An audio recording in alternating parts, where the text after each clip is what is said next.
ദൈവനാമത്തിന് മഹത്വമുണ്ടാകട്ടെ.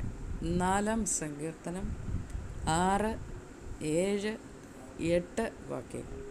നമുക്ക് ആർ നന്മ കാണിക്കുമെന്ന് പലരും പറയുന്നു. യഹോവേ, നിൻ്റെ മുഖപ്രകാശം ഞങ്ങളുടെ മേൽ ഉദിപ്പിക്കണമേ. ധാന്യവും വീഞ്ഞും വർദ്ധിച്ചപ്പോൾ അവർക്കുണ്ടായതിലും അധികം സന്തോഷം നീ എൻ്റെ ഹൃദയത്തിൽ നൽകിയിരിക്കുന്നു. ഞാൻ സമാധാനത്തോടെ കിടന്നുറങ്ങും.